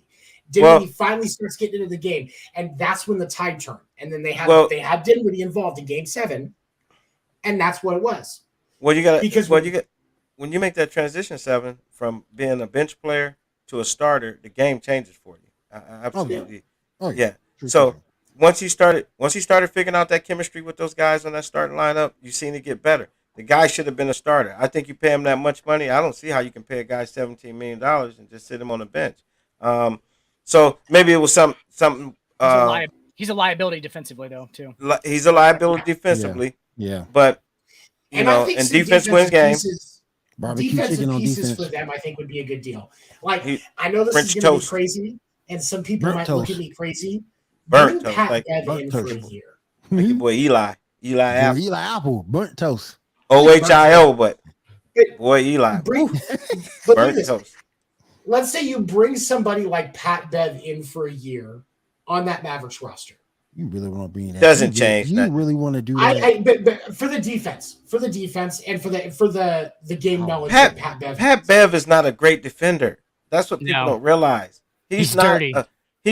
There you go. He's not a textbook defender. Who would you take defending on the Mavs roster right now over Pat? There is no one person. These teams have to learn how to play team defense. Defense. Yes. Everybody has to play team defense. That's what wins games, not individual. Team defense. You get a guy like Pat Bev to give somebody a problem just to make it rough for him. Just annoying. That's it. He's not a good defender. He's not a good defender. What, 86th, 87th in defensive? I've seen him do more damage putting teams in foul trouble because of that goofy defense he plays. He's like what, 86th, 87th in defensive win share for this year? Yeah. Come on, man. He's not Pat Bev. That edgy side of Pat Bev has outweighed negatively over his positive impact on games so many times before, and like he's like a firecracker. And he's exciting for a second, he's a liability on the offensive end. He can't shoot. He's a big shit talker. And he's tiny. And he's tiny, by the way. He's like 6'1". He that tall? Yeah, but for Seven, before we get out of the segment, I like Spencer Dinwiddie. I thought he was like I thought Pat was like 5'11". I like Spencer Dinwiddie. Okay. If Spencer Dinwiddie would get consistent with his production, that would do so much for what the Mavs do. I bet you and that's why you saw like Davis Mills. The Nets would have come. Go fuck yourself, Dan. When you look at Spencer Dinwiddie, like Davis Mills. I've said this multiple times. When you go back to the beginning of the series against the Suns, the one thing that most analysts consistently said, and most people that watch the game, was that if you get Spencer Dinwiddie in the game with Luka, get them both going and working together, the Mavs can beat the Suns straight up. Absolutely. I bet the Nets. I bet you the Nets. But you can't rely on Spencer Dinwiddie to perform, and that's my problem. You show me consistency, I got his back. Well, I think because I got to look at the height, but I think what it did was they wanted to extend the length on the bench, right? By bringing him off the bench, and they said if we put him in the starting lineup, we would lose something on the back end. That 7th, 8th, 9th man, it wouldn't work out. So, but they found out he's better with the starters. In closing, Will. But I think they knew that. All right, but look, guys, we got to move on because we are getting in closing. We all agreed that the playoffs are worse without LeBron James in them, and that's really what we all agreed to here.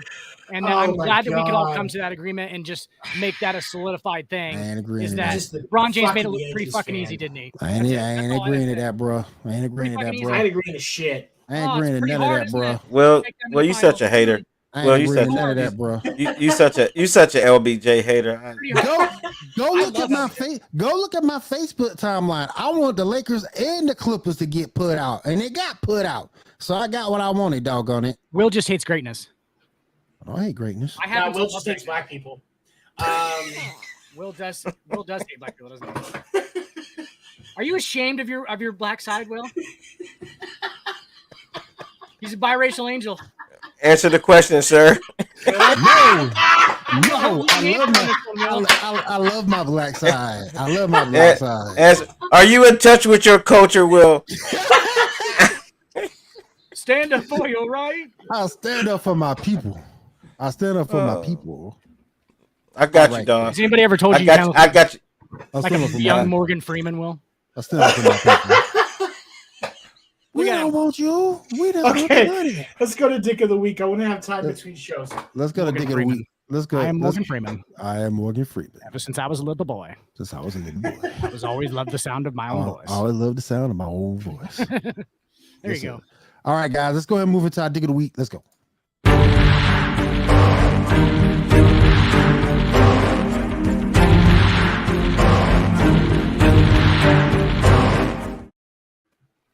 All right, Dan, this is your segment. We're gonna let you go first, bro. I kind of already fucking went nuts on him, so I don't really want to like bash him that bad. But like Tim Anderson, get the fuck out of here, Jackie Robinson. Get the fuck out of here. You're my Dick of the Week, bro. Don't even fucking say that shit. You didn't like. I actually went back and read the actual like what he said and like what it was kind of in reference to, because it was like a whole body of stuff before the interview that they were talking about. Yeah. This motherfucker, dude. This motherfucker. Like, I understand that you have to play with confidence, but good God. Here's my thing.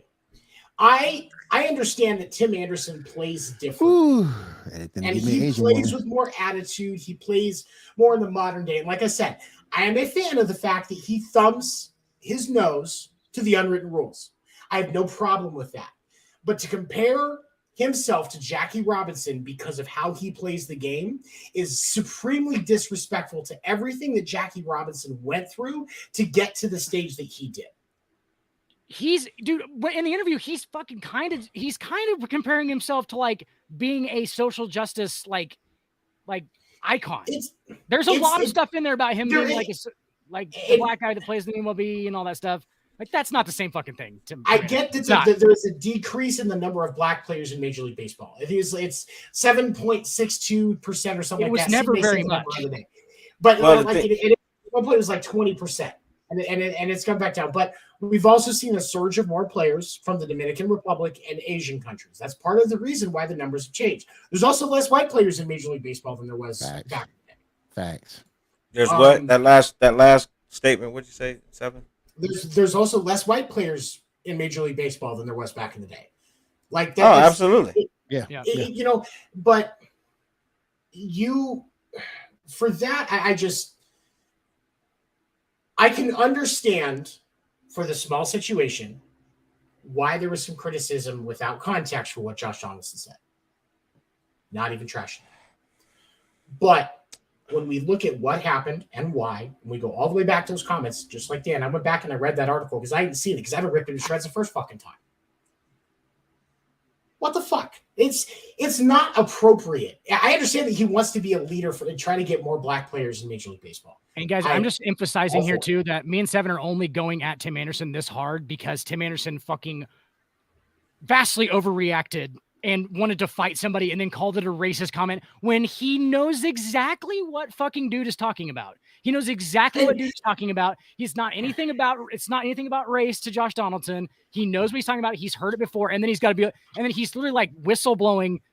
What, 6 years later? Like, what the fuck are you doing? He said he called himself that, but Donaldson gets suspension. This ain't. Well, it's kind of it's so borderline because we all I think we all agree.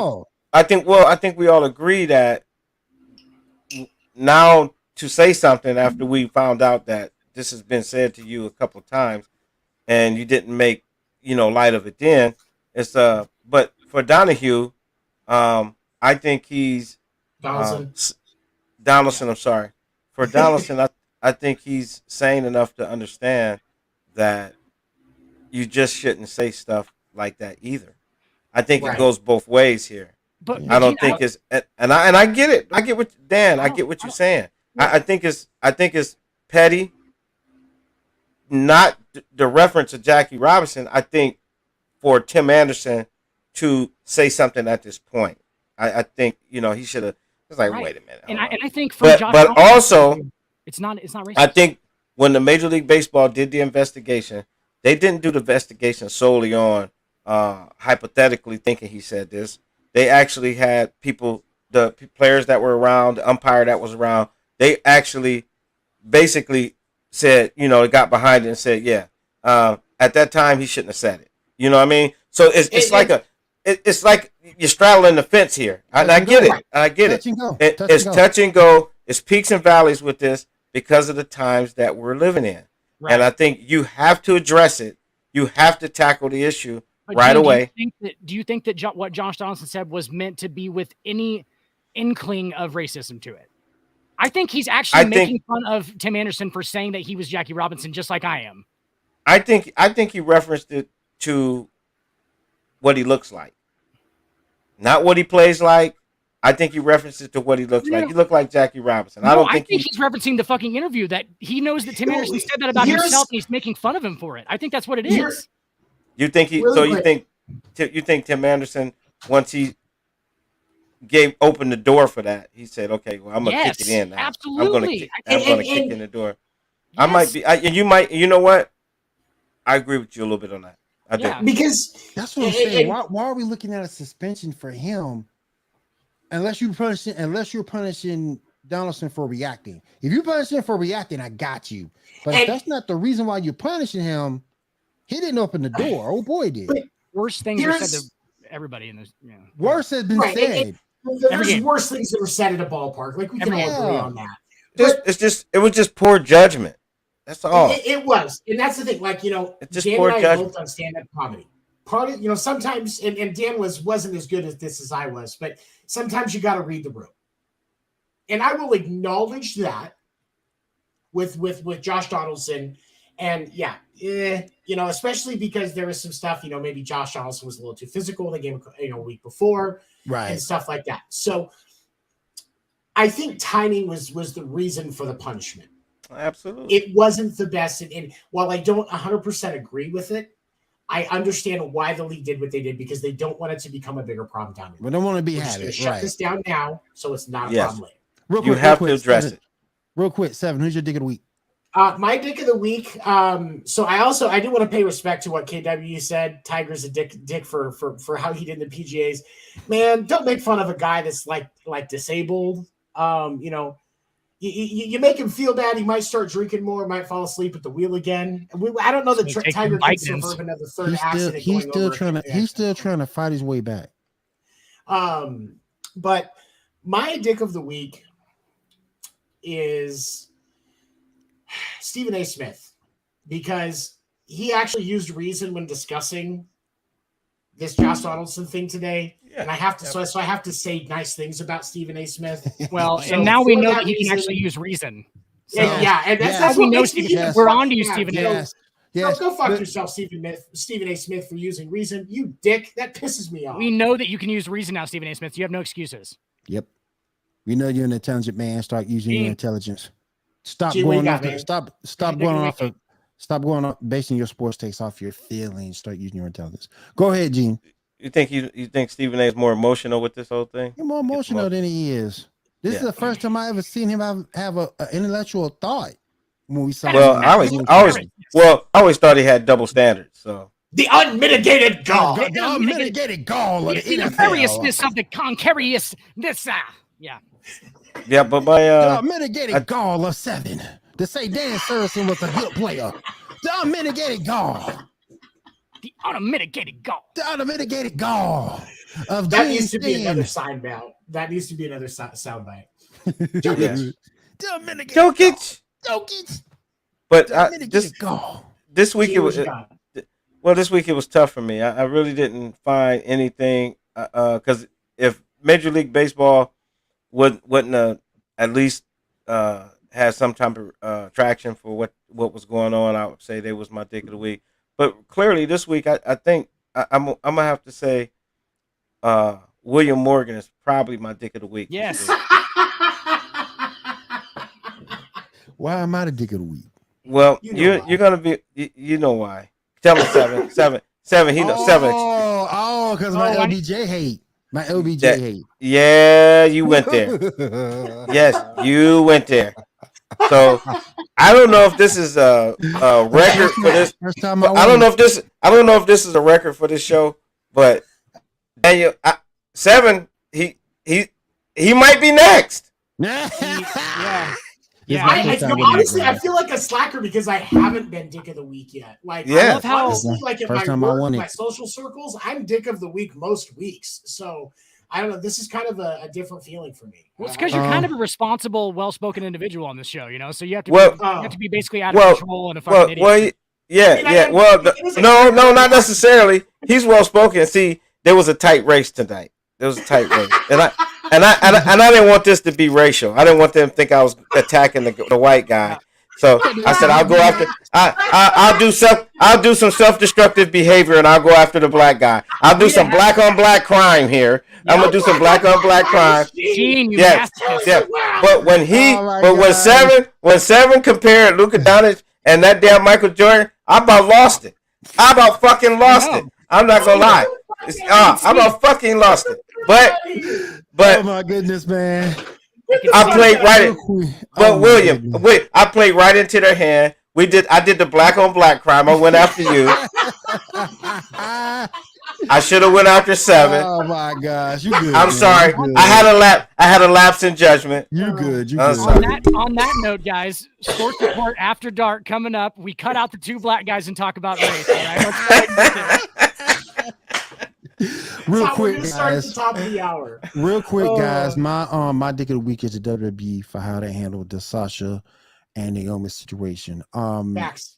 I just think that was stupid. To put them in a situation to where you had to put over two champions and make the tag titles seem even more irrelevant than what you've ever done for the women of that company was just plain blasphemous. Now, yes, it was disrespectful. Now, yes, it was a shitty storyline to choose to write. It was stupid. A minute, get it go. It was stupid. But Rasha Nesterovich. But the thing that gets me though, and also I'm gonna put an honorable mention in for Sasha Banks because I hate to see that she drugged Naomi through that as well. Just when things I would be surprised if Naomi was just behind her, was just on it. I think they both felt the same way. Yeah, it could be. For me on that one, like I feel like the way that they work together on that, because one of my favorite women tag teams to ever watch, like because I don't always get to watch that stuff live. I always go back and watch videos, and I love watching those two wrestle. Mm-hmm. Not just because of the lack of clothing that they wear, but because they are very talented wrestlers. I'm gonna get it go, Seven. You want to see naked women in the ring? I'm an honest man. Honorable mention, Dick of the Week, just real quick. Azriel for being that guy like that hangs out outside of the chain link fence at the swimming pool. Like, just come on to the show, you fucking weirdo. He will. Stop hanging out. He does sometimes. Azriel, calling you out, motherfucker. I'm gonna make you Dick of the Week the first time you come on here. KW, come on. He's been on. Yeah, he's been on. I know he's capable. But right now you're like that. I legitimately feel like creative went to them and said, "Hey, this is what's going to happen." They went into Vince's office and said, "This is bullshit." And Vince said, "No, we're going to run with it." And they said, "Okay, you guys run with it. Bye." Yeah, and they left. Yeah, it's still. I think if they, I don't think. I think they were on the same page with that, and that's why it happened the way it did. I think if Naomi I think if Naomi wanted to stay, she would have, and I think the same for Sasha. I think. I think you shouldn't have put Naomi with her in the first place. I thought you should have put Naomi with the bloodline, but that's just me. That's not a bad combo. That's just me. You know. Busy schedule. Get the fuck out of here. We all. I just think you should have put. Him through with the. We're all busy scheduling, so. What in the world? We all have busy schedules. Watching videos. Oh, that's Gene. All right, guys, let's go ahead and get out of here. All right, guys, let's go ahead. I saw his phone for the first time. I was like, "What is this? A spaceship? What the fuck is going on? Are we blasting off? Are we full volume? Are we Team Rocket all the time? Are we Team Rocket? To his belt. Are we Team Rocket? Are we blasting off again? Man, my God! All right, you guys, that's gonna do it for this. That's gonna do for the sport. That's gonna do it for the sports report tonight. For myself, for Seven, for Gene, and for Dan the Dick. Dan the Dick. Hang on. Right. It's hard, dude. I can't. There we go. There we go. Trying to fist each other now. Good Lord. Oh my gosh. Interracial fisting. It is. Here, That's I'm gonna interracial. Hey, Shot. yeah, we got. Hey, in other words, 7 said, "Man, you have jungle fever." All of you too. The skin that she's dwelling in, it contains melanin. It is the Man, fountain. if we're getting off the handle, this is like last week we were talking about we were all going to get The fired. unmitigated So gall let's of you wrap it two up before we get interracial written up fisted. again. Yeah, because, huh? The We don't need to unmitigated be gall. talking about BBWs. I told you I date black girls. I told you that. No, well, Yeah, is they that just don't true? date him. Yeah. They- Is that they true? don't date him. 100%. You do? Dude, one of Okay. my first girlfriends was a black chick. And it was, she was like the only one in my town because I'm from Nebraska. So Are you still currently dating minority women? No, not right now. But I have in the past. No, there's like 5 Well, black chicks in Nebraska. I wasn't He's ba- trying if to I get There's wasn't them like all. 5 of them. Okay. There's like Well- 5 of them, and they all work at Walmart. Hey, Daniel. Well, hey, guess what, Daniel? I've dated white women. Yeah. Oh, I have too. I've Hey, dated oh, white yeah. women. But hey, Like but I it's said, I'm an equal opportunity employee. And I love. Gene, I've dated white women. 7. White women, Asian Isn't women, everybody. it's a little 7. rare though, the opposite direction, like with white guys and black women though. Mm-hmm. That Is is it, actually rare for become some more reason. common. I think I it's don't know. I fantastic. don't know what. is more it different? It's not rare different. it's rare It's for just more rare. Caucasian man. It's rare for Caucasian man in certain areas of the United States. Right? Yeah. There's Yeah. some places Now in Nebraska, there's some here in Ohio, it's all the time. It's normal now. There's some, Right. but there's some Hey, places you're welcome to the barbecue. But there's some places. But there's some places in Texas that it don't fly. Hey, in places in Texas and in places in Alabama, like those southern states, those old southern states. I don't think you should go down there, Daniel. Don't go to the back half of the. Not with your minority woman. Don't go. Go to the. Don't go to the. Dude, like Nebraska's really not like that. That's the cool thing. Like Nebraska's actually really Yeah, not Nebraska's like not that. bad. Missouri, There isn't black people here, dude. For real, there isn't black people who live here. Like my whole time growing up, there was one like rotating black guy, and everyone was like overly nice to him, and it was weird to me. Like the whole time, I was like, "Why is everybody like super nice? Like, I don't even know this guy." Like, and it was weird to me that they were overly nice to him. I was like, "Why are they acting like they would just completely change their way of acting and everything?" Right. And it's like that weirds me out too. Like they weren't being mean or racist; they were just like being way nicer than they should have. Overly nice. What we have to do is we all have to take a vacation to each other's home. So I've been to Atlanta. Actually, I'm in Augusta, Georgia. Oh, you in Augusta? Okay, yeah. Because if you was home of the Masters. Yeah, yep, home of the Masters. But if you were in Atlanta, and then things are quite a little different, and it's okay, but it's a little different. Right. But Nebraska, I have a buddy who stays out in Nebraska. He stays in Lincoln, Nebraska. Yeah, and I talk to him all the time, and I always see a multi. I mean, I see a good mix, a good diverse. And in Omaha, our two biggest cities, our only two big cities. There is. Okay. But in the rural areas, dude, it's just not.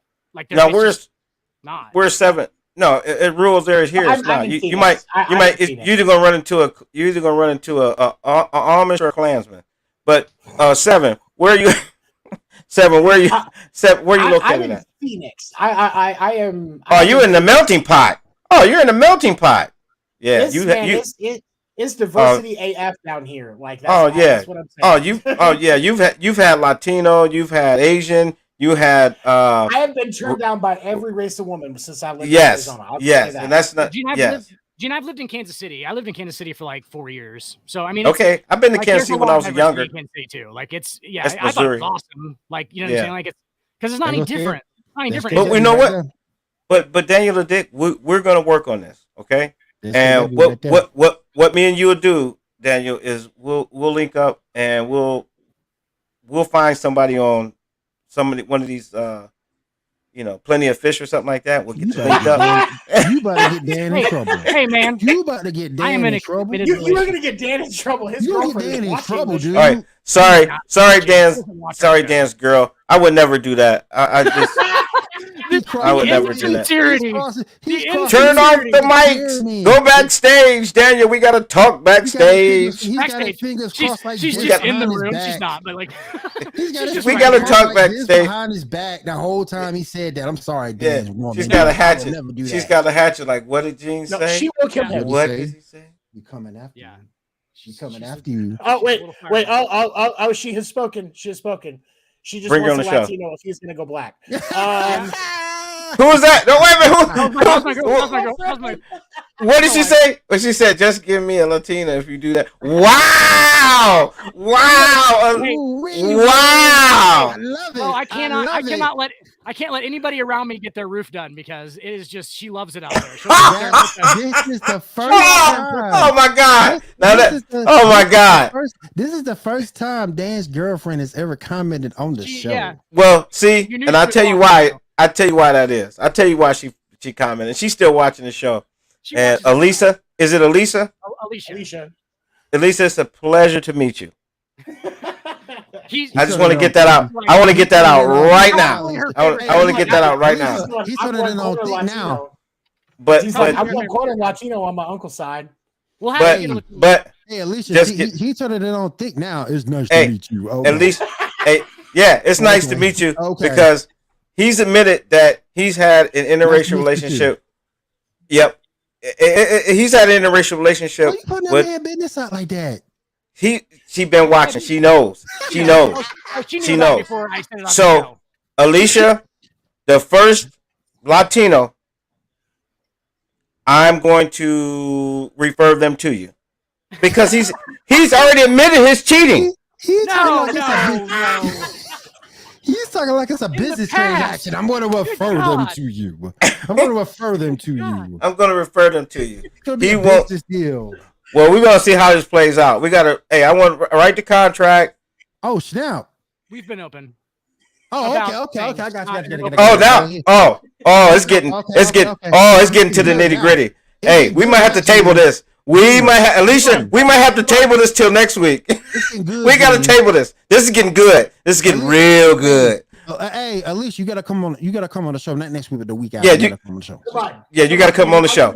All right, y'all. Let's go and get on out of here. Let's go ahead and get on out of here. We about to make you famous, and we about to make her famous. Hell Next yeah.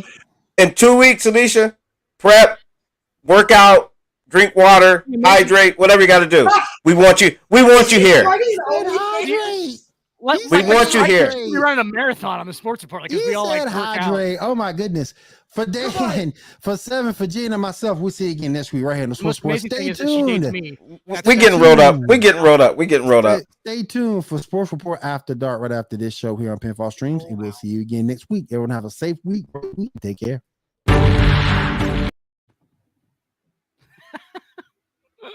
That's Y'all just got hilarious.